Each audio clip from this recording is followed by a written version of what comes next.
Kuchokera ku Times headquarters ku Blantyre ndine Brian Banda madzulo ano ndi program yathu ya The Hot Current. Amatipatsira maprogramuwa ndi Asires Enterprise. Here at Sally's Enterprise, we guarantee that our customers will only get the highest quality products offered at a giveaway price. Stop by our shop now. We have Redmi 14, 256GB storage, Samsung A16, 256GB storage, Samsung A35, 256GB storage, iPhone 16 Pro Max, 256GB storage, Samsung Powerbank, a ThinkPad E4 laptop aimed with 512 SSD, with a variety of office supplies. You may find us in the South Park Building, Area 3 in Lilongwe, Somba in the Sally's Enterprise Building adjacent to Steers. By liking and following the Sally's Enterprise Facebook page, you will also get access to our catalog. Sally's Enterprise, suppliers of stationery and electronics in Malawi.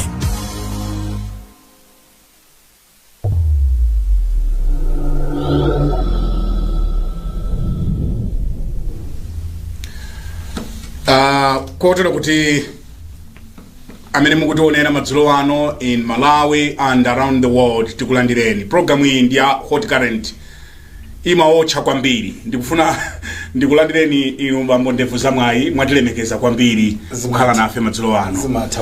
Komanso abusa waya fano ndi mbusa atu munthu.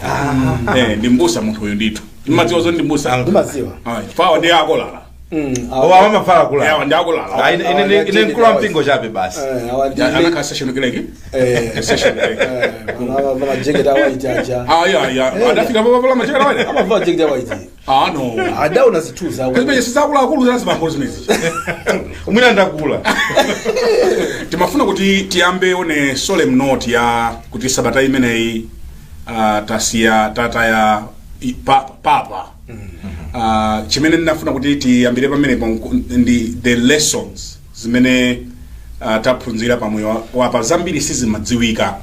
Adali munthu oti kujeni ku Romako akuti kuli ngati White House kumeneko. Chinyumba chimene mapapa amakhalapo koma yeye ananena kuti aine kumeneko sindingakakhale. Amafuna kukhala ndi wanthu akuti chizungu chake his frugality. Ndi sidaonekenso mkwina kulikonse. Taphunzira zotani pamoyo wa papa pamene tikuyamba tiyambe ndinu andevu zamwayi. Ineyo pali makotse ena amene ndakhala ndikumaona amene wakhala kupanga malemuwa okuti zosiyana apo ndimene zimene taziona. Munthu ena aliyense amakhala ndi mbali ziwiri. Makhala anthu ena ake amazangana kuti kukumwina anali extreme, pali nakenso anthu mayangana kusumwinaso anali extreme. For me, maybe kumbali yabwino imene ndinaonapo ndi is continuous to say kuti tisamamange makoma tizimanga mabridge tizitha kufikirana because Koma limachinga bridge makha kuti mwana kuti ya ino ambali yako muthabwera ku ifeso tuthabwera ambali yako ndi china chimene chidadikukira mtima kwambiri komanso nthawi ina katadwala adazalembapo kunena kuti ngati pali pemphero la mphamvu kwambiri pemphero limene limasweka mchipatala osati pemphero la pa airport komanso ngati pali hagi imene matanthauza mphamvu ndi hagi imene mapasana mchipatala osati hagi ya pa airport. Pa airport pali mahagi abodza kwambiri koma mchipatala koma muhagi anzako ali pa beda kudwala. You know, so for me it was like he is somebody amene amaona moyo kuti kukhala bwino ndi anthu ndizofunika kwambiri ukhoza kuchita zinthu zabwino mena nanenanso koti yake ina kuti Mulungu anatibasa anatilenga ncholinga choti tipange zinthu zambiri koma chimodzi mwa chinthu chimene tikhoza kupanga izi kusangalatsa anthu. Anthu aja akamamva kusangalala chifukwa cha ife anthu umakhala okondwa because of ifeyo zimene tikuchita. I think ndio tapanga achieve chinthu chachikulu kwambiri. Ine ndinena za mbali ina pang'ono inalipo nthawi ina imene papa amenewa amapereka moni akudusa akulandiridwa malo ena ndiye mzimayi wina wa ku South America anamupasa moni papayi koma anamugwira mwina mwake modabwisa ndiye papa uja ataona kuti izi sizamtendere anamukankha mkazi uja. Later on it was discovered kuti fwa papa anali ndi ring yawo ya silver imene amayikonda kwambiri mpaka na amuyika nayo amanda awayika nayo manda. So zimaoneka kuti nzima iyo amafuna kuti amuvule papa ring ndiye anamukankha ndithu koma later on ndikumene ndikuona lesson anakapepesa papa anazapepesa nkunena kuti yayi ndachita zija mundikhululukire inenso ndine munthu ya ndimamvana nayenso mwina kukhumudwa kulakwiridwa koma mundikhululukire nene ndimaganiza zonena kuti ndasogolera ngati masiku ano owatakhala kuti because he was justified to push this woman koma anazabwera on the podium ndikupepesa ndanthu angati masiku ano amene angathe kupepesa maka akakhala kuti ali ndi adindo pamene alakwiridwa kapena kuti iwo pamene alakwira ena ambiri so zimaonesa humility kuti munthu adali wozichepesa komanso kuonesa kunena kuti udindo kani mumpingo kani mboma chisamakhale chinthu chopsinjira wena chomaonera wena pansi ayi iwenso zikumbukira kuti siku lina you were just like them chango chitira chisomo kuti ukhale pa mpando umenewo so kwa ine inali lesson imene naitenga kumwe wawo galimoto za zimene amakwera papa adazikana kunyumba kumene kumakhala mapapa anakana kukakhalako komanso he was down to earth padali ansembe ena kaya ndi aku Iraq kumene kwa amayankhulana nawo madzulo ali onse it just shows kuti there is power in being humble.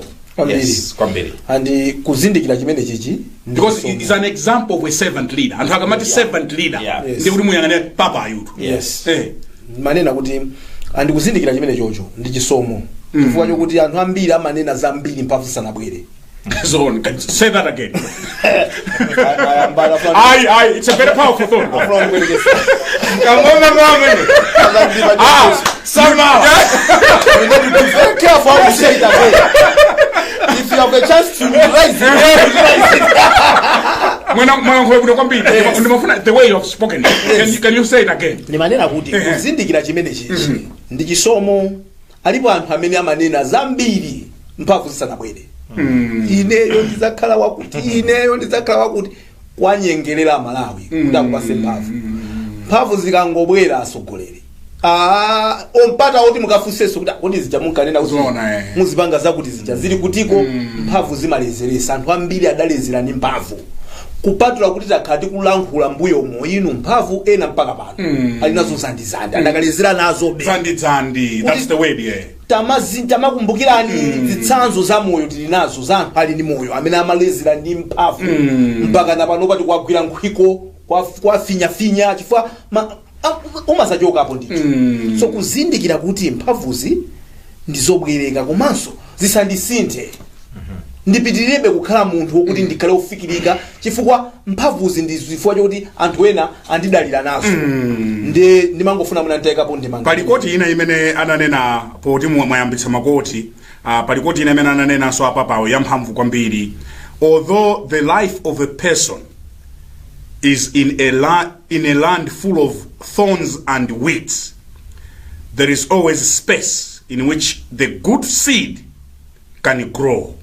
You have to trust God. Papa Francis amene. Yes. Mukwimva tabanji koti imeneyo ino abusa aku St. Columba. Kumabale.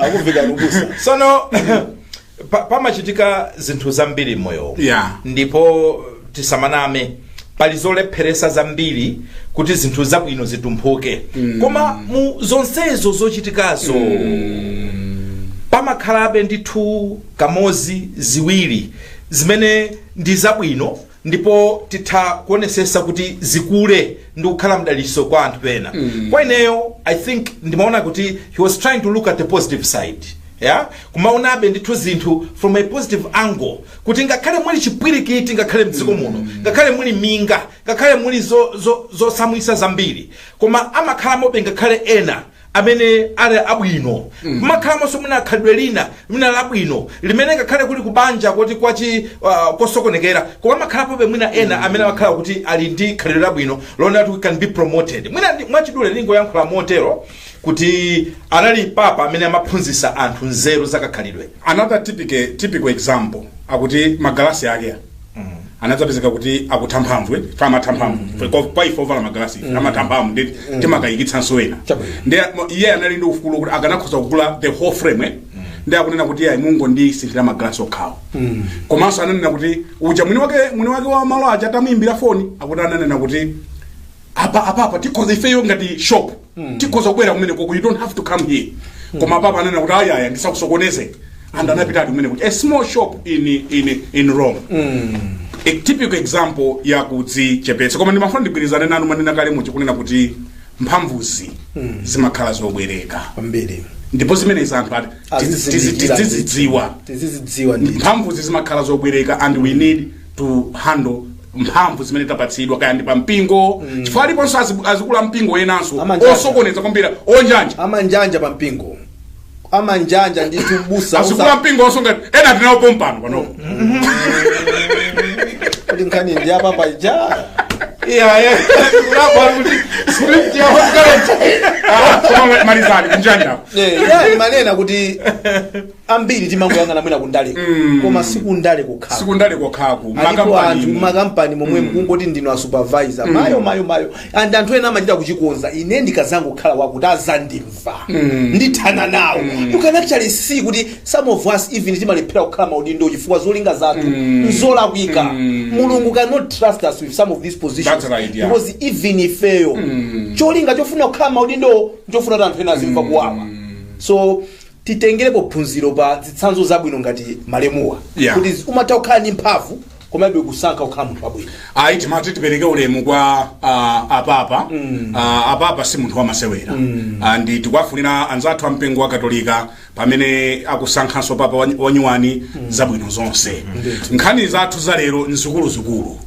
Nkhani zathu za lero nzikuluzikulu tiyamba ndi boma la Malawi linadandaula mpaka ulemba kalata yolira ife simungatitero nzona oyo muntu ungachilona simungatitero inuyo mukunena kuti kunyumba kwanga musabwere ndiye ine ndikunena kuti simungatitero mufuna ndibwere mukuyipetsetsa bwino nkhani. Yes. So America akuti dziko la Malawi linapereka anthu 46 kuti apite kumakhala kumene ku spring meetings ndiye kumene kujanena kuti aya akuluakulu mwachulukitsa ndiye anangopereka kwa anthu 4 a secretary to treasury commissioner general AMRA minister of finance ndi governor wa reserve chifukwa zimenezo nzandalama.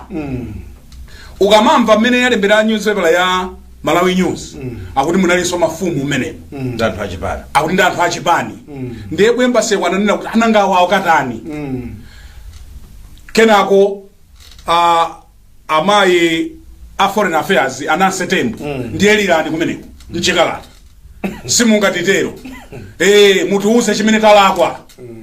Ndimafuna tiyambire pamenepo ndipo mprogramu ino tikhala ndi US Embassy iti yankhula chief of mission ati yankhula muno kuti atiuze titefunsanso mafunso kuti chachitika nchani. Koma ndimafuna tiyambe ndi ino kuti kulira kwa foreign affairs nkolondola.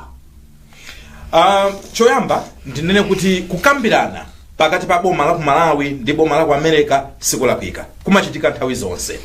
Koma mwina pali zinthu zina zimene timapanga kuseli. Ine nimeona ngati kuti nkhani nanga ife timadziwa kuti anthu akanidwa kati anakatha kukambirana bwinobwino nkufunsana kuti kodi nkhani zake mwina ndiziti awuzane ziwiri zitatu chifukwa chonena kuti ayibweresa nkhani cha pa media anzawonso ayankha pa media. Now we don't know kuti oyankhawo ayankha chani koma at the end of the day mmapezeka kuti nthawi zina mwayaluka ndiye pali in terms of diplomacy ndimaona abe kuti mwina inakakhala nkhani oti anakatha kufunsana kuseli ndikuyankhana komweko. The mere fact that it has come into the public, now you are pushing the US Embassy also to answer in public, and it's only fair to do so. People have questions, what's going on. Koma kwa ine tangonena kuti muna ndimvelekaye kuti zifuka zake ndiziti before we can make our commentary, because we don't know exactly if they have any explanation contrary to what the Malawi News has published yesterday. Yes, look, for me, for the Ministry of Foreign Affairs to write such a letter, there is no problem. Okay? For it to leak, then there is a problem. Oh, anachitowika tu pa Facebook ye page ya Eugene ya Minister of Foreign Affairs. Then probably ndi Eugene tu ndi kalata yota amafuna kuti tione kumene. Okay. So sio bisa here. Then probably I don't understand how diplomacy works. Yeah. Because I'm yet to understand maybe from our colleagues, is that how things are supposed to be done? Okay. Because this is being addressed to the embassy. You know? So you are asking the embassy to justify probably why they have rejected some of the applications. Now you're putting in the media, who do you want to respond to you? So, look, like I said, for me, if they are not satisfied why there were some rejections, they're entitled to ask. Yeah. And you should be having a conversation. There's nothing wrong with that. But then how do you safeguard diplomacy issues? Because, Brian, there are ways of how you handle diplomacy issues. Yeah. Believe you me. And this is and the visas, these are sensitive issues. Yeah. These are confidential issues. Yeah. So I am yet, somebody must tell me otherwise, but I don't think these are documents that you put in the public domain just like that. What if the reasons for denying visa for some of these people? Yes. It's not easy to know. They are very sensitive matters. Should they be brought out in public? So abo Malawi sada chite bwino po dandaula. I believe they could have done better. For me, anachita bwino kudandaula. Kudandaula is okay. Yes, go ahead. But they shouldn't have put this in public. In public, aye. For me. Okay. They wanted to find out. Let's cross over to Lilongwe, where the chief of mission for the United States Embassy kuno ku Malawi, Madame Diaz. Amy Diaz. Madame Diaz, good evening and welcome to Hot Current. Good evening, Brian, and let me say good evening to Wanda and Wayana as well. Thank you so much for letting me join you this evening. The Malawi government has complained that the visas that they had requested the embassy to process have been denied. What is going on, Chief of Mission? Well, thank you for giving me a chance to explain what is going on, and I have to start by saying I really appreciated Wanda's and Wayana's points about this issue, and they're indeed correct. We've had many conversations with the Ministry of Foreign Affairs and many diplomatic notes about this issue, and I think there's a couple of issues, and what I would first highlight is obviously the integrity with diplomatic notes. It's never good when diplomatic notes are leaked. I realize it was an accident by the Ministry of Foreign Affairs, and they have reached out apologizing. But, this shows the improper conduct of the use of diplomatic notes. And I think the other issue that we have, besides the integrity of the process for diplomatic notes, is the integrity for the request for visas. Too many times we have seen misuse of official and diplomatic visas. I know many Malawians have read about the potential for countries to lose some of the visa processing based on overstays. And what I would say to you is that right now we're going through a validation study with the Department of Homeland Security, but it appears that the diplomatic overstay rate for Malawi is almost 10%, which is extraordinarily high. Normally we would see an overstay rate of 1% or less for diplomatic or official passports. And what this means is we are getting diplomatic notes from the Ministry of Foreign Affairs requesting visas for holders of official or diplomatic passports, and they are traveling to the United States and they are overstaying the visa they've been given, or they are applying for asylum, or they are illegally working in the United States. And, you were just discussing how we had received almost 43 requests for applications for visas to the IMF spring meetings. And of course, we worked very hard to process the most important government officials to attend these meetings. But amongst those 43 applications was someone who last year traveled to the spring meetings, took 2 other travelers with him, and both of those people have not returned from the United States since last year. One of them has already applied for asylum, and the other one appears to be in the process of applying for asylum. So these are really serious cases, and what happens is when we cannot rely on the integrity of the Ministry of Foreign Affairs diplomatic notes, then it means we have to be very deliberate in our visa processing, which means a much longer verification process. We haven't rejected any of the travelers that were on that diplomatic note, but we have not approved them because it's taking us so long to go through and look at their travel history and the people that they have sponsored to travel with them to ensure that they're not going to illegally overstay or apply for asylum. And then finally, and I don't think this will surprise anyone, we've had very serious misconduct by senior Malawian diplomats. I know all of you are familiar with the case against a Malawian diplomat named Jane Kambalambe, who was found liable in civil court in the United States for a $1 million judgment because she was convicted of egregious treatment of her personal staff, which included locking her staff member up, taking her passport, and failing to pay her wages. That judgment was ordered by a court. It's never been paid. And because of that, to this day, we still do not issue diplomatic visas for personal staff for Malawian diplomats. And unfortunately, this person still has a senior position with the Ministry of Foreign Affairs. So I'm saddened that this issue has become public, but I think it's really important in the issue of transparency and in making sure that we keep a good relationship between the American people and the people of Malawi that is very clear why we will have to be more deliberate with our visa processing. And my goal is really to try and protect visas for all the students in Malawi who want to go and study in the United States and all the businesses who depend on travel to the United States to conduct their business here. And so if we have to slow down now to ensure that we reduce these overstays so we don't jeopardize visas for any other category of visa class for Malawians, I think that's really the right thing to do and the thing we must do at the U.S. Embassy. The U.S. government had written Malawi and other countries. I think there were categories of countries, and there were things that we were supposed to do in terms of coming to America. My question is, are these part of the reasons why Malawi is in that category?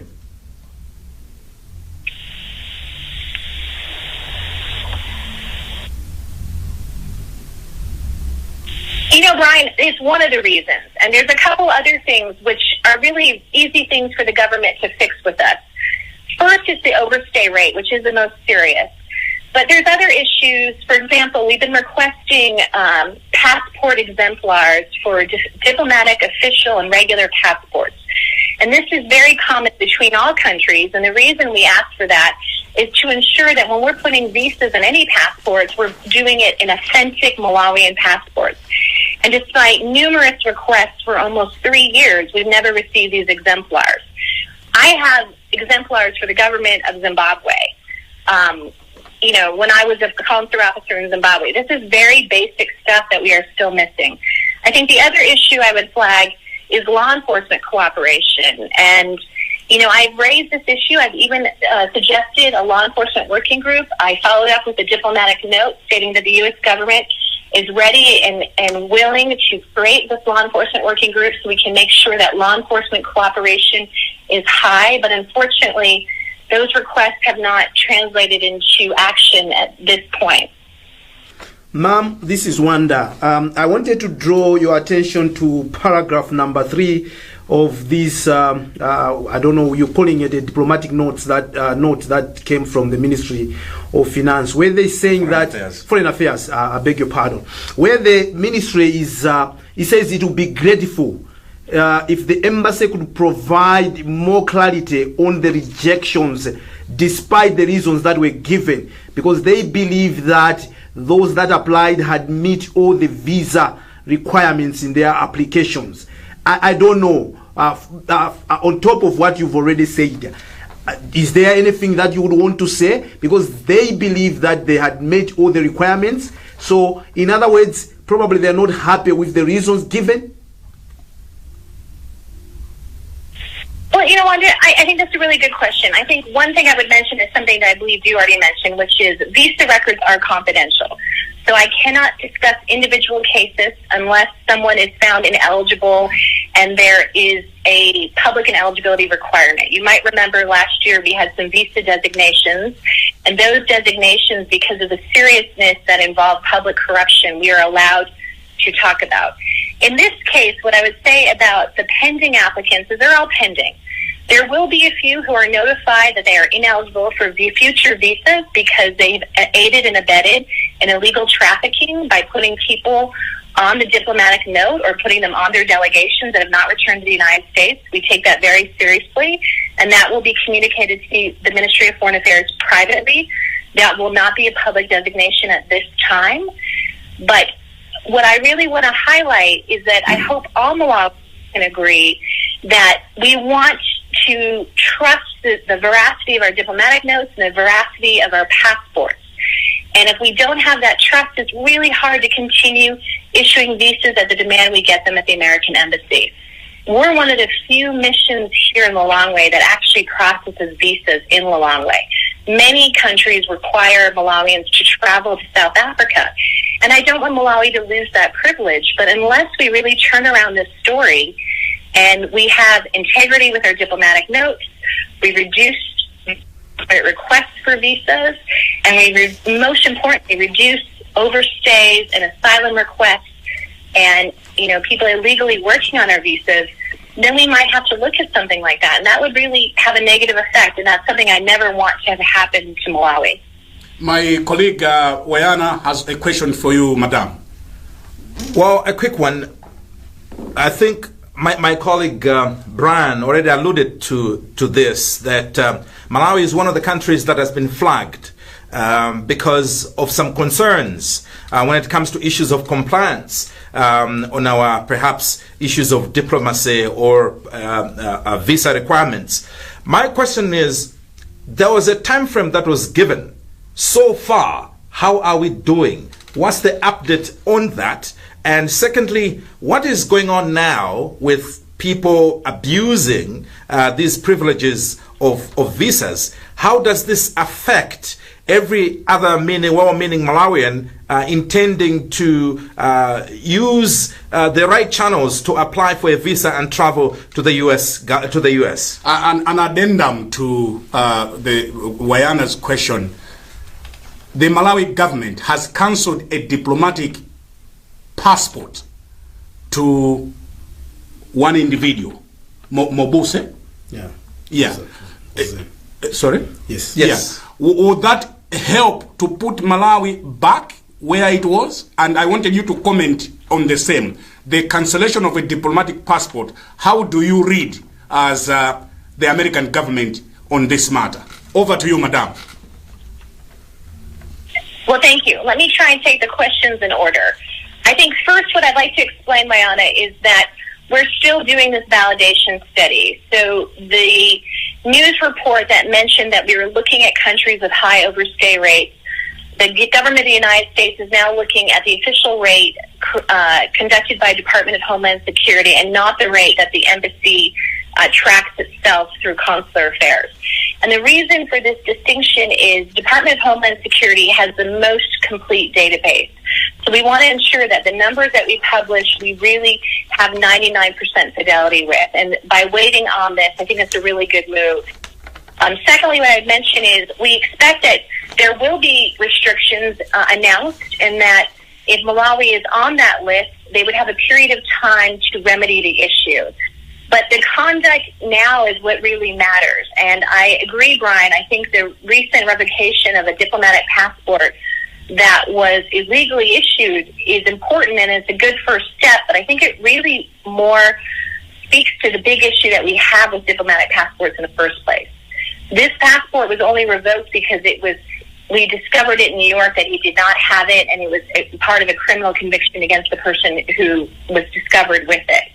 So I think that what we really want to see here is a serious effort by the government of Malawi to ensure the integrity of their diplomatic notes, to ensure that official and diplomatic passports are not being misused, that they're not sending us large delegations where the travelers are not bona fide travelers. They need to ensure that people that they state work for the government of Malawi are returning to Malawi within the duration of the visa that they are given. And I really would like to see them address this very serious issue of misconduct by a Malawian diplomat in the United States who was convicted in civil court for the egregious treatment and trafficking of her personal maid. And the fact that this person still works for the Ministry of Foreign Affairs, I think, is a terrible precedent, and I think creates terrible optics and a lot of concern amongst not just the U.S. government, but other governments who work here about how seriously is Malawi taking the issue of human trafficking. How many Malawians are living illegally in the United States? Well, that's a difficult question to answer because you would have to look at the issue of we look year by year of how many overstay their visas and then whether they request asylum and receive asylum. If someone receives asylum in the United States, then they are no longer illegally living in the United States. But what I would say to you is the asylum process in the United States can take many, many years. So I can only tell you how many people have overstayed their visas. And I'm not going to release that number right now. I really want the Department of Homeland Security's validation study to be the number we use, just because it will have the best fidelity on that issue. People who have qualified for asylum, we will not put on that list. And so that's why it's really important for us to use those numbers. Is there anything else, Madame Diaz, you would like to say before we wind up our conversation tonight? No, I just really want to thank all of you for giving me a chance to join and explain this issue. You know, I have loved living in Malawi. It has been my privilege, my great privilege to serve here and to meet Malawians across Malawi. And I really encourage students at every juncture to come and study in the United States. I want Malawians to be able to come and visit. And I really hope that Malawians hear me when I say this is really an issue we need to fix. And we can fix. And I hope that they will think that they wouldn't want people to come and live in Malawi and work illegally and overstay their visas, and that we can all agree on this issue. And if we can all agree, then we can definitely fix this issue. But I really appreciate the opportunity to set the record straight. So thank you for that. And very lastly, what are the reasons the Malawians you refer to are seeking asylum for? You know, it really differs, Brian, but I think it's an interesting one because, you know, we all know that Malawi, you know, doesn't have serious human rights abuses going on, that you have courts that can provide remedies, that you have free media. Just tonight in your program, all the topics you discussed and what you do, and that you can say what you believe. And so I think the issues can be numerous, and sometimes, unfortunately, they're made up. And this is where it gets more difficult, and this is why these asylum cases can pend for so long, because they will go back and investigate it. But there's a host of reasons, and most often it is usually for political asylum, which in Malawi I think normally is very difficult to sustain because we don't think that there are egregious human rights abuses that would warrant that. To give you an example, recently 250 foreign officials in Nicaragua were designated, and they can no longer receive visas to the United States, and that was based on the government of Nicaragua's human rights abuses. We don't have that with Malawi. And so this is why this is something that we take it so seriously when we see travelers on diplomatic passports or official passports claiming this, because we know it is egregious. And we know that the government can get this right by limiting and really only sending employees who need to go to the United States for their work and who know will return to Malawi at the end of their trip. Ame Diaz, Chief of Mission for the American Embassy in Malawi, we want to thank you most kindly for having accorded us this opportunity that we can talk to you. And I think you are... I just got a message on the phone. Someone is saying, how come that senior officials from, I think this should be Reserve Bank of Malawi, were denied visas, and yet these are official official duty, but also, I mean, this can be verified in terms of the authenticity of their application.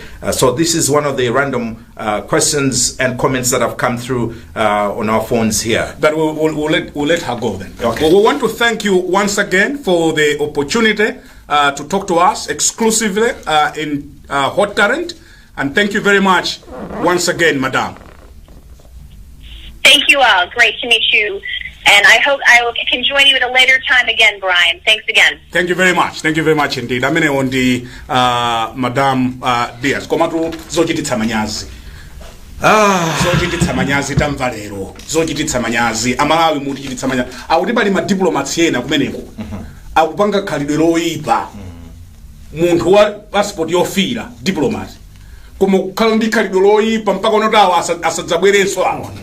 Zamanyazi mzungu iru wadandaula tu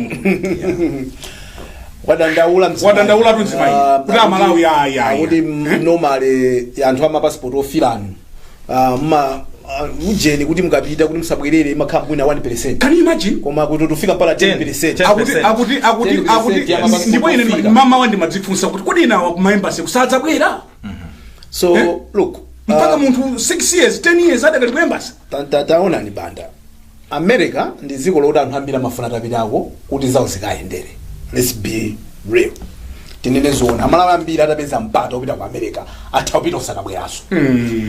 Udindo kuti anthu azapita maiko mwanza wazikabwerera uli mbali zonse. Uli mbali yathu ife ngati dziko kuonesesa kuti anthu akamapita kumvesesa zimene akupitira komanso pa John Pompa.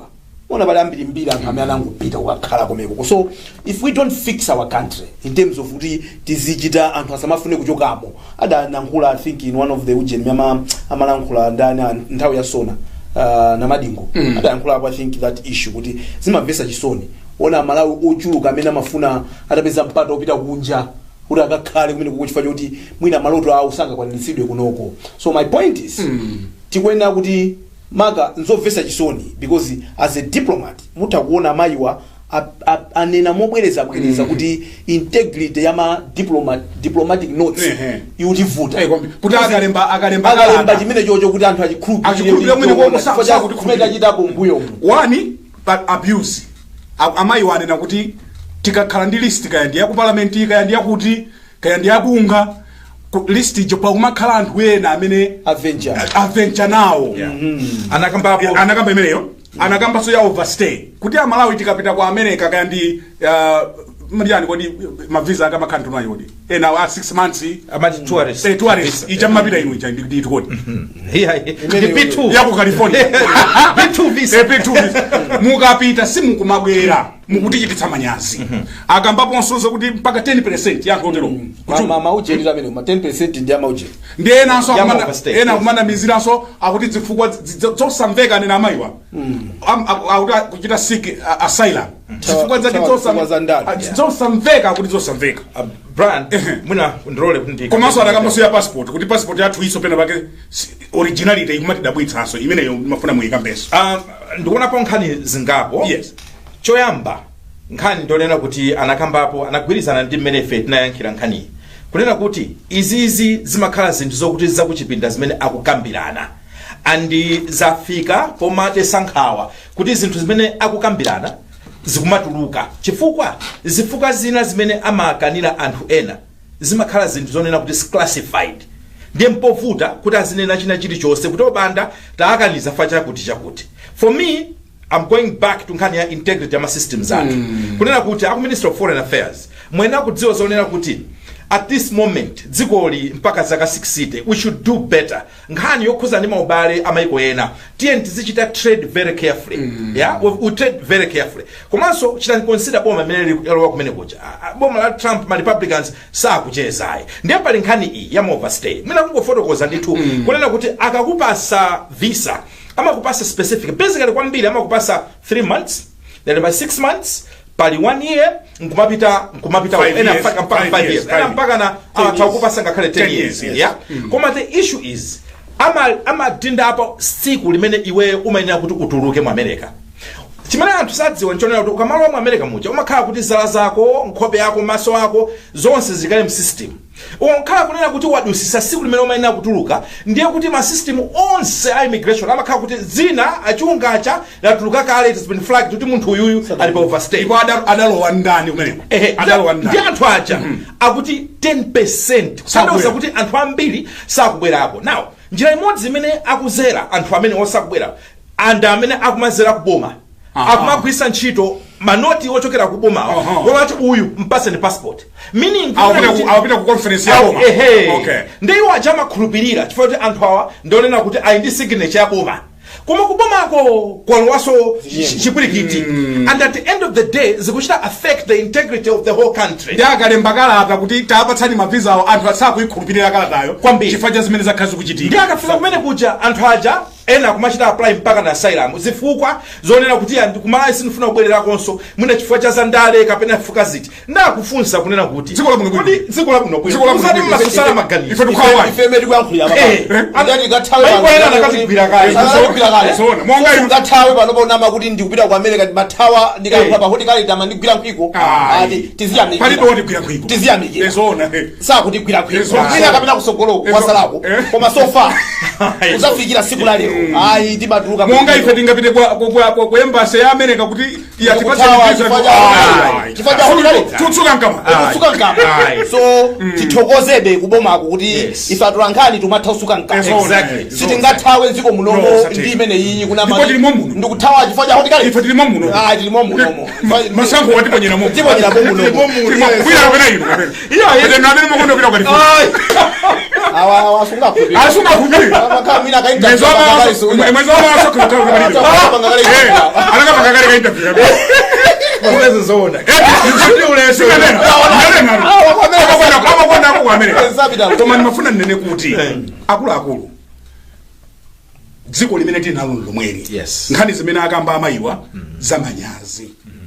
zamanyazi kuti munthu unganene kuti apatseni mavisa anthu awa awapita ku Washington asali my employees are government chimene ena ata ventures amemwe chimene chikuchitika papa ndi ma checks and balances athu to abuse because it clear shows kuti anthu ena akamapanga abuse system nde vuto lija lomanena kuti somba ikaola zaola zonse ata ukhali ndi anyamata ena amene amapanga zimene zizi koma no for how long are they going to do that tisadatulukire nkuletsa zimene zizi chifukwa ife ngati tili concerned ndi zimene zikuchitika timene ali by now tikhatiletsa if we don't now ngati diplomatic note iwo aja kumayiona be kuti integrity yake ndiye kuti we are overdone sausages tilemba chani chimene angatikhulupirire nacho kuti nawo awa ndiwoona so woonawo osaona angotipanga treaty chimodzimodzi chifukwa cha mmene tapangira nkhalidwe athu tikanasintha nkhalidwe kwanu mthengo mudaleka njoka kuti akoma bwanji mavuruzi ku South Africa kuti atenti zibwerapo ku America akutenti zibwerapo yes please go ahead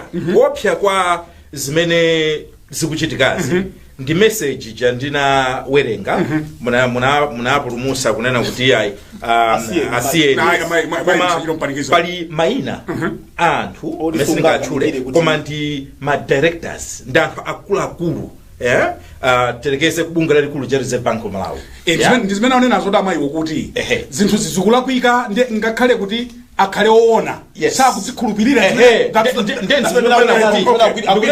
kulaka kwake zikupetekesa sopano anthu ena ngati amene wawa onena kuti ayina kugwira ntchito othandiza dziko koma akuakanira and sometimes you can understand chifukwa ngati neyo ndikukana ndikuona kuti anthu 200 ndakana there had chances kuti wali 201 iyo neyenso nditakumukana poganizira mmene enawo ali zili kumachalichi ma delegation ya machalichi amayikanso kumene koyena apasera kwambiri kuli ma delegation abandi oimba amayikanso kumene koyena kuti tingolowa nawo mu bandimo kuli ma delegation ya kandi aku parliament kandi akuti zosakhala bwino so it cuts across pamene sitingalese anthu kuti ayende komabe tizikhabe ndi chidwi chokuti titakonza dzikoli kuti anthu asamafule atangotuluka mawa ifiko udati muone even anthu ma passport imene amakhalira panja pa immigration pacha abwana immigration kama security kolokoka half 5 tinadusa limodzi Malawi ni ifeyonso ngati dziko Yes.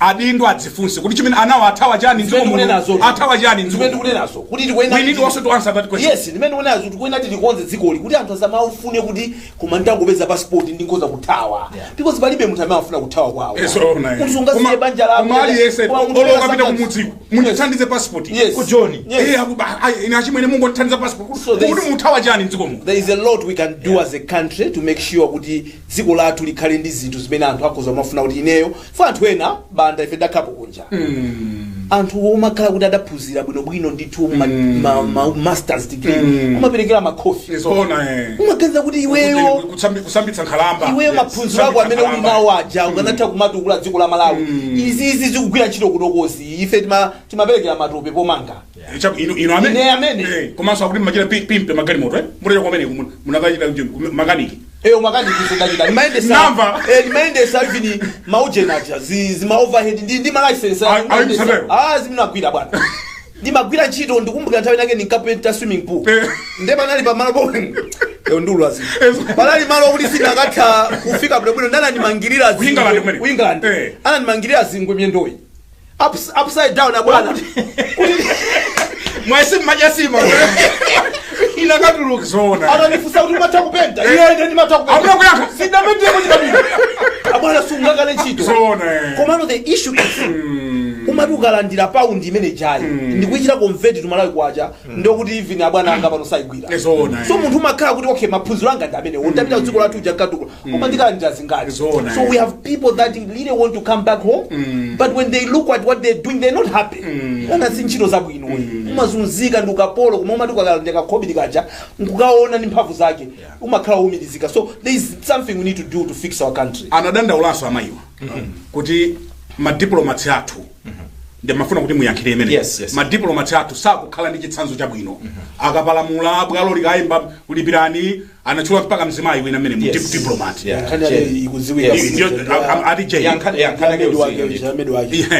anaendwa ntchito wake one madiplomats contract ikatha sakumabwera andi pano achita kunena kuti sangapereke diplomatic visa kwa antchito ama diplomats chifukwa chankhani ngati imeneyi kodi boma lichite bwanji pamenepa makamaka kusabwera kwa munthu wapita 3 years adzibwerani authawa munthu uja kuino Malawi kali imagine kuti Americano wabwera kuno ndi akumwitana kuti achimwene dzibwerani basi angolowera kochezi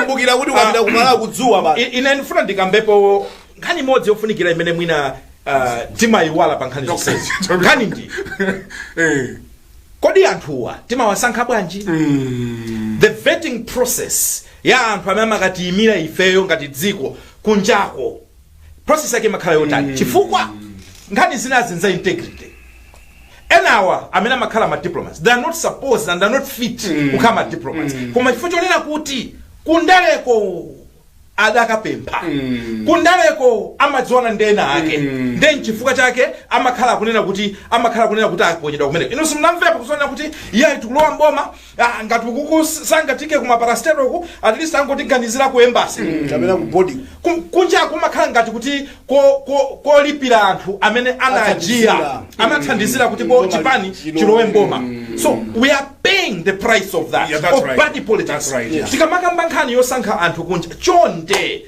musamayang'anire kuti uyu ni mbale wanu ziyang'anani ma interest adziko look at the bigger picture chifukwa zosatira zake ndikubwerezanso zimakhuza tonsefe ngati mwango tipeza kumene mukuonerayi ndi program ya Hot Current ndipo nkhani yochititsa manyazi azungu atidandaula akutidandaula madiplomats athu akapita makamaka ku America sakubwera ena contract yawo idatha 3 years ago atkoma tidzibwera chonde tonse lufunikira konkulu ndikuona zadzikhawa abalibe kuthawa baba sport siku zona so nzochititsa manyazi komanso ananena kuti chimene timafuna kuti titsindike nkunena kuti tikayika list ya anthu opita ku nsonkhano zikupweteketsa ngakhale ku reserve bank mwene nakale Yes. chifukwa choti tikumayika ena ongo otakangodutsa nawo oventure si bwino anthu amapereka makobiri simamveka kuti anthu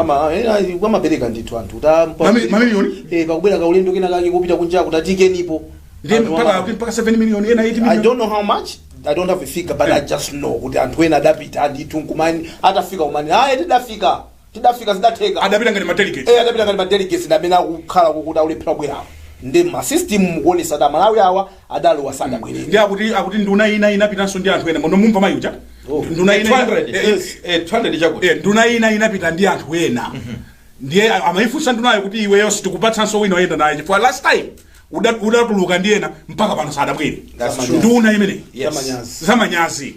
We'll take a short break akutipatsira programu madzulo ano ndi our Series Enterprise.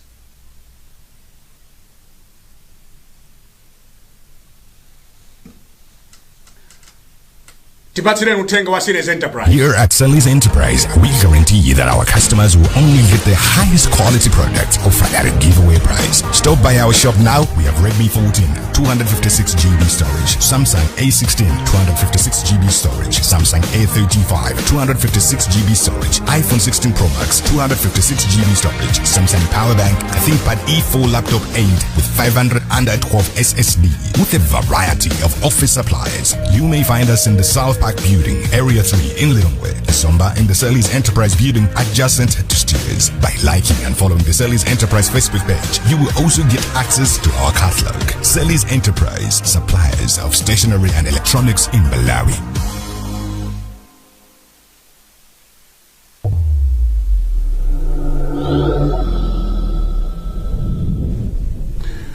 Program ya hot current nthawi yatithera I think imene tidzayambira pa sabata yamawa koma pali kugwebana Malawi ndi Tanzania sunganditere chuchitika chiyani nduna yona za malonda ndi mafactory vitumbiko mumba yankhula adaona minthu zimene makhalira adaona ngati kudali kufunikira kuti anene kuti katundu wina asabwere mdziko muno chifukwa tili naye katundu ameneyoyo so sizimaoneka zanzeru komanso zimapweteka amalonda nkunena kuti katundu wakuti tukhubi ati tili naye ndi ameneyi adakali panopa tayimisa kaye kuti asamachokere kunja azibwera koma amene tilibe mdziko munomu atizimulolabe kuti abwere izi tachitika tidaona kuti anzathu ku Tanzania makamaka anazazitenga ngati personal ngati kuti timanena kuti inu ku Tanzania musabwerese zakuti so tidaona nawonso akuchita react mpaka nakunenaso kuti ifeso tabanaso katundu opita ku Malawi chimanga chimene mudagula yeti mubani mujamuta kuona kuti mufuna kamidwepo za chimanga mubani mujafuna kamidwepo za nthochi koma iwo wada nthochi zambiri zimene kuja mdziko muno zimachokera ku Tanzania Malawi tidagula zanthochi sipalibe zikhoza mabwera nthochi yes koma Tanzania chithunzi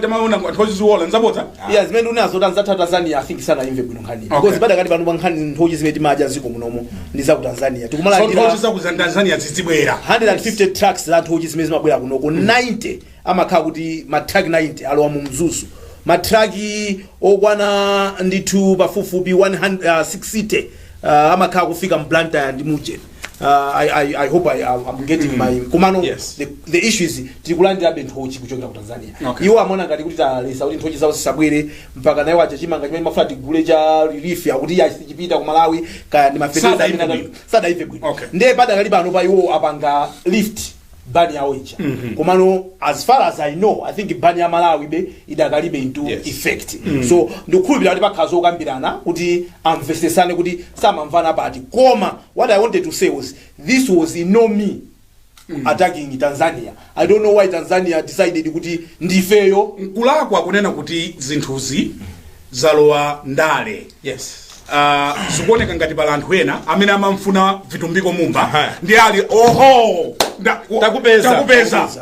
takupeza ndi yankhule mote mogwirizana nanu kuti Malawi ndi dziko lomvesa chisoni andisimayankhula izizi foti anthu ena mati ayi numango ayi nkhani ndi motere amumba adanena kwambira pacha tukamba nkhani ya forex tukuvutika tukamba nkhani kuti athu amalonda akulephera kuti apeze ndrama zakunjeza za forex zakunja zija ndiye bwanji kuti athandiza anthu a business a Malawi muno katundu amene timapanga tokha tisamachitaso kugula kunja kuti awawa tiwapase mita kuti nawonso athe kupanga makobiri nzeru zabwino zosakondera munthu mmodzi koma anthu ena kuziona ngati nzapesono. Ndiye a Tanzania anapanga react imene anapangiramo okha abweza moto fruits except those that do not grow in Malawi. Yes. Vegetables, maize flour, fresh milk, rice, peanut butter, honey, popcorn, meat products such as sausage, bacon, toothpicks, matches, mbangufuna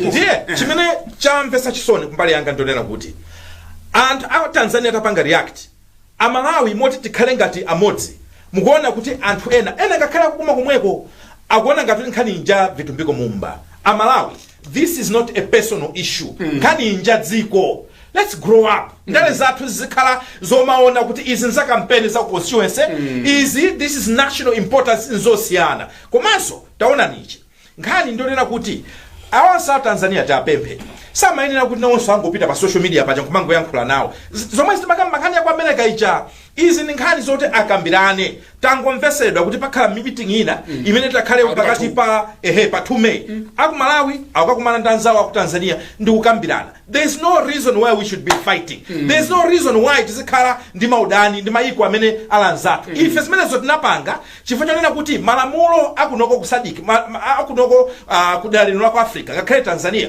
amatirola ndithu kunena kuti pamene tavutika titawika temporal ban amati temporal ban mwina kwa zaka ziwiri ataso zaonjezera atakhala kuti vuto likupitirira nchonge chonena tikonze mavuto asachuma amene tili nawo. So on this one I'll be very clear kunena kuti ine ndikuona kuti inde mbali ya mumba fansa khale ngati tiso tango panga mbali modzi kumbali ya mumba mwina so takupempha kuti mwina pali zina asamayankhe in the public maybe pa social media. They are not necessary kuti aziyankhula pa social media but otherwise chiganizo chawo chali cholondola chiganizo china chabwino and we should not take advantage of that. You know, mavenda amba aujena nthoji sada imve bwino nkhani amaona ngati kuti nthojiso mukuti amafuna kupanga match ukafika kunyumba kwa mumba mumba chita kuita na polisi kubwera kunyumba almost 20 police officers kunyumba kwa mumba ukapanga kukawateteza nthoji tautizibwera nanga samamva bwino zimene kunazo ziyankhulana bwino kuti tizimvese sana. You know, sometimes ine ndikukumbukira nthawi inaka patidanena kuti anthu ena akamapereka chani amapereka ndrama mujeni misonkhano kuti anthu azimika manje anthu ena akadakuya maona ngati ndiwo munthu sungakamire kuti anthu amene angoyankhula chigulu kumata amene mukunenano ndine of all the countries why is Tanzania catching feelings? Tanzania is catching feelings like dude, we're not even talking to you. We just say kuti patakali panopa sitilola kuti zinthu zibwere kukumera kunena watu funa titetezeka chuma chathu tipeze ndrama zakunja tikhoza kumagulisa ife pamene faili katundu azibwere. And Tanzania is catching feelings. Look, kuti tinezoona mabasi athu samavya ku Tanzania mabasi a Tanzania amabwera kunoko koma mabasi matraka athu samalowa omawa amabwera kunoko so aumwera somafuta muno Tanzania economy yaikulu abwana kuti izi zikhala kuti koma tena ndizimvese sana zolinga zimene akupanga. The fact kuti anthu ena akangobwera ndika chiganizo kwawo it doesn't necessarily mean that they are attacking anyone, because every time you think somebody is attacking you instinctively you want to defend, you hit into good mood yokuti usipange defend koma ukamvesesa zolinga zimene anzana upanga zinthu zake zinthu zina chiganizo chinchabwino kuti kandalama kamene tili nako tikasamale komanso tigulitse zina tipeze ndalama and it's temporal sikuti tenere it's not forever. Ndiye nanga tsopano kuboma akubwe ena akusaku koma ndiye nanga sizo mwezi munena kuti ena amene amamukhumba kale nde vitu uyo wapezeka sopano nde I don't know kuti panopo azikamba chani pamene Tanzania yapanga now lift the ban but ya Malawi is not been lifted. Okay, ya Malawi sida lift ya Tanzania sapanga lift that's chani sopano aziti chani. So bwana mumba ine mwina chimene ngapemphe chimodzi chabwino ayankuleni atulankhani tathandiza wambiri kuti apange communicate ma messages azimvesesa so nazaona so pena bakiza manena wa kuti mina samaphindi masosanga chifaka mwana kathu kunana zalemba ujeni naona so kuti iye bwana tikanatha kukambirana izi so atulankhani they are very key mene mufuna kuti mzasoma ubale watizasunga so both ways yes. If tamvesese musa timvesese so that tizitha kulankhula nthawi zonse za ujeni. Sometimes anthu amadziwa kuti fana uyuyu amapsa mtima mukangunda pakuti amatha kugunda pamene popo so iwo also aziwe kuti panopa pala anthu ena akamesa amaona abwino kukondwa kuchipaniko amene aziona kuti ka Tanzania I think it timpangeni provoke adeke adeke zimene anapanga izozo ndi zabwino by the books kwambiri alole anthu amene akugwirizana nawo kukhulupirira kuti nkhani idakafika mpaka ku cabinet nanga angopanga okha kukhulupirira inakafika mpaka cabinet ndiye nanga nduna zonse zikadachita oni tunkhani koma ukhanga tutiyena kuti mene onena kuti wapezeka but this is not a personal matter it's not si amumba nkhani ya Malawi funa kuti titeteze ndalama yathu kuti nafeso tithamapeza madollars ngamagusa katundu nthawi yatithera muyimaliza bwanji nkhani inu achunga ujeni tiko mausi akhazikisa uja zake inde nthawi yathu tungonenabe yasadukano chipani msonkhano wonse mango kamba za UTM ayi ndisaboza zimene si msonkhano wonse ananena apo pa msonkhano umenewo kunena kuti ineyo ndakambidwa andiyankhula zinthu zambiri koma zina sindiyankha kwantfa ndikuwuzeni kuti odya zake alibe mlandu maganizo amene wawa philosophy anayamba 1991 anayamba ndikale ndithu ndipo chipani cha UTM anayambisa ndakambala Saulos Chilima komanso iwonso ananenanso ndithu pala anthu ambiri ena amene amanena kuti amkawakonda achilima koma ayisama wakonda koma kumbali yawo ya gulu limene ananena kuti iwo afuna athane ndi anthu amene akusokoneza dziko lino akuti anthu oyipa akuti gulu limene pamasankho alowera kuti ndiye ananena kuti zinazo azilengeza kusogoloku apita ku MCP adamuza kafe kuti zibe zokunena ndiwe koma ineni munthu wankulu ndi yankhula ndaweteka kwana so zinazo ayankhula as time goes ananenanso ndithu kunena kuti yakwana nthawi yonena kuti anthu amene mwina anangokhala mbalimbalimo abwere tutipoyera kuti chinchipani ndipo zinazo adazituluka anasira kuti ayendese UTM koma iwo chipani chawo mchimene odya zake alibe mlandu ndi chipani akhala wamphamvu masankho awa kapena ndi madzati nkenawo tiona aliyese amene wayambisa chipani chake timuona because the good thing is 3 months from now kwabweranso ajana jado aku America akuli zipani zambiri zimene zayamba zonse tinaziponyepo zisankho tiziona kuti kodi uchifa alidebe kuinga unaenda museka jani ai zipani sipokuseka zipani pombo leketi afuna museka ejeno mene muyimaliza bwanji mawano maliza achunga nkhani zonse ziwiri zimene takamba panopo ndizokhuzana ndi maiko ena andiputati muone ifeyo kukambana kwathu kwambiri kunali kodera nkhawa mmene ife Malawi tikuchitira pa zinthu zikoli lafika pomvesa chisoni and this is not even about politics this is about umunthu amalawi kodi umunthu wathu uli kuti kodi zikoli timalikonda kapena sitimalikonda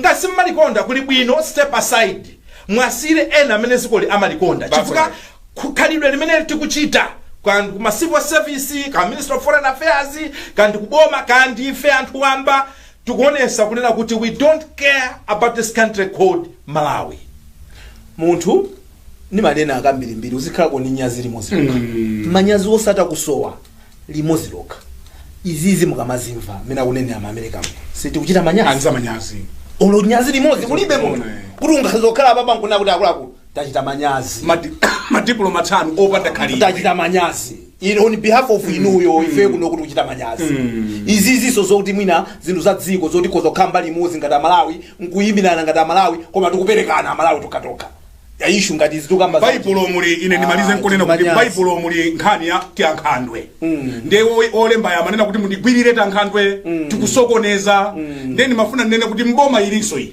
muli tankhandwe tina take tikusokoneza tikapanda otigwira timene dziko ali ikati pa red list mukumbukira ku South Sudan they banned the whole country mwa asino tsopano anthu awawa America akunena kuti takonzani izi takonzani mukatilembera kalata ife tidzikhulupirira because panopo mukatilembera kuti anthu 20 awapita ku America siti kuzikhulupirira ndiye muli anyamata mmenemu othamanga awana kuti agulitsa simotero agulitsa agulitsa chonde a president chakwera a vice president a SPC ndani tikonzereni zimenezi zamanyazi tikonzereni ndi nyazi limozi zona siti madero tamalizana tikatereso ndiye kuti tamaliza zonse zimene tidabwera nazo sadata ino ya hot current tinakamba nkhani ziwiri mavisa ku America komanso ku Tanzania zina ukamva kumafusitsa bwino ndikuona ngati kuti ku Tanzania kusada timve bwino Ayi. sada adangothamanga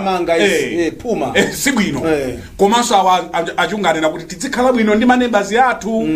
We should always avoid confrontation. Uku kuli Mozambique, uku kuli Tanzania, uku kuli Zambia, ndatatu yes ndatatu tizikhala bwino chifazi kativuta amatigwira dzanja athuwa chimodzimodzi feso mete magwirira dzanja apo mama tigwira kwambiri ndiko koma feso tikwagwira dzanja aya Mozambique tikwagwira dzanja Mozambique kwagwira kuti gado mena futi amene akavuta to Mozambique amathawira ku ezona tikwagwira dzanja kunali nkhondo 16 years Renato Frelimo akumenyana osatopa nawo ezona ndi tizikhala bwino azimaya athu so mapitaso kuti si paja timapezeka kuti mwina makonda ku Mozambique makonda ku Malawi ezona international azimaya tolo paja bwana watu alibi ayi koma apezere international mwina California akuda akapeza kumene tikuyamikeni kwambiri pokhala nafe madzulo ano, and we would like to also make a special mention to the embassy of the United States of America, Chargé d'Affaires, Madame Diaz, Chargé d'Affaires, for being open yes, and for talking to us. This is rare, and we want to commend her. This should not be the last time we'll be talking to her, and thank you very much for joining us tonight. Malomwa ife tonse kuno ku Hot Current tingo Mkokoma nonse, and goodbye.